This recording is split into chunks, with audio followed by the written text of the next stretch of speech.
तो हेलो दोस्तों, आपका डियर एनबी सर में स्वागत है। तो दोस्तों, आज हम क्लास 10th की जीव विज्ञान पढ़ेंगे।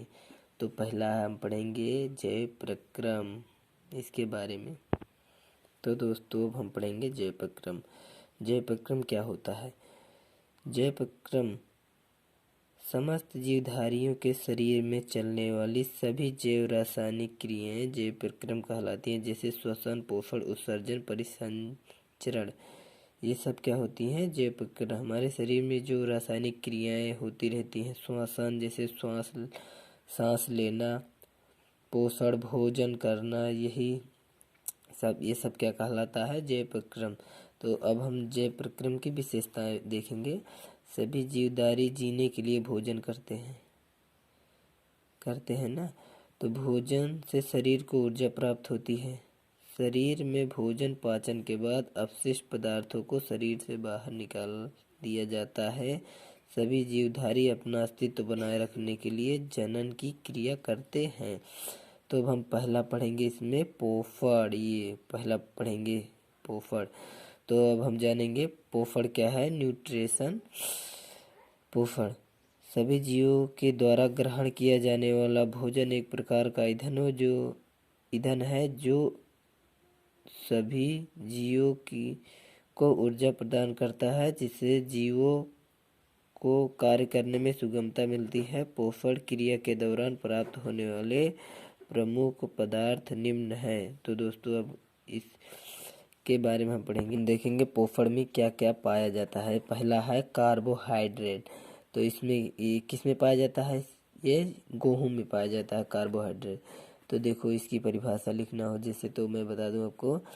जैविक कार्यों के लिए इसका उपयोग कोशिकीय ईंधन के रूप में होता है, जो जैविक कार्यों के लिए ऊर्जा उत्पन्न करता है। ये कार्बन, हाइड्रोजन तथा ऑक्सीजन से मिलकर बने होते हैं तथा ये दो प्रकार के होते हैं, सरल कार्बोहाइड्रेट तथा जटिल कार्बोहाइड्रेट। तो हम पहला पढ़ेंगे। पहले में आता है सरल कार्बोहाइड्रेट में गन्ना, चुकंदर, खजूर आदि सरल कार्बोहाइड्रेट में पाया जाता है, और जटिल कार्बोहाइड्रेट में आलू, चावल, अरबी, मक्का पाया जाता है। अब कार्बोहाइड्रेट के कार्य क्या होते हैं उसको जानेंगे। कार्बोहाइड्रेट से हमें ऊर्जा प्राप्त होती है। जब हम भोजन करते हैं तो कार्बोहाइड्रेट हमें कहाँ से प्राप्त होता है?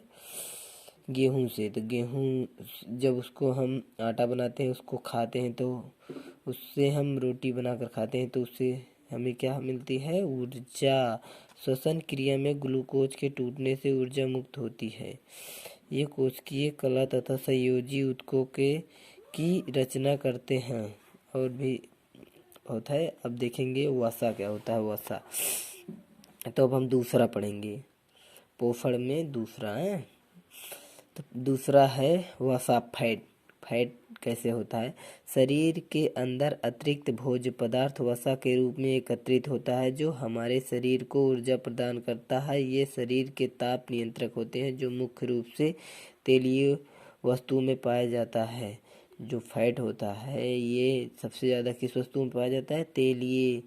जो चीज़ तेलीय होता है उसमें ज़्यादा पाया जाता है फैट। वसा के कार्य, ये ऊर्जा उत्पादक होते हैं। ये शरीर का ताप नियंत्रक रखते हैं। ये शरीर में संचित भोज्य पदार्थ के रूप में होते हैं। ये विटामिन तथा हार्मोन के लिए विलायक का काम करते हैं। अब हम पढ़ेंगे प्रोटीन। प्रोटीन क्या होता है? प्रोटीन हमें कहाँ मिलता है? तो आपको पहले मैं बता दूं, प्रोटीन सबसे ज़्यादा सोयाबीन में पाया जाता है। तो अब हम देखेंगे, प्रोटीन एक जटिल कार्बनिक पदार्थ होता है जिससे जीव द्रव्य का निर्माण होता है। इसकी सहायता से शरीर में टूटी फूटी कोशिकाओं की मरम्मत होती है। सोयाबीन में सबसे ज़्यादा प्रोटीन पाया जाता है। तो मैंने आपको पहले ही बताया कि सोयाबीन में सबसे ज़्यादा प्रोटीन पाया जाता है, जो कि शरीर में टूटी फूटी हड्डियों की मरम्मत करता है। प्रोटीन के कार्य, ये शरीर के वृद्धि में सहायक होते हैं। ये रुधिर के स्राव को रोकती हैं। ये वसा को संश्लेषित करती हैं। ये एंजाइम की तरह उत्प्रेरक का कार्य करते हैं। तो दोस्तों, आज हम इतना पढ़ेंगे। अब अगले चैप्टर में इसके अगले वाला पढ़ेंगे। ओके दोस्तों। तो दोस्तों, मैं आपको बता दूं कि मैंने अपने चैनल का नाम स्टडी क्लास एनबी सर से डियर NB सा रख दिया है। तो दोस्तों वीडियो अच्छा लगे तो लाइक शेयर और करना और सब्सक्राइब भी कर देना चैनल को दोस्तों। ओके।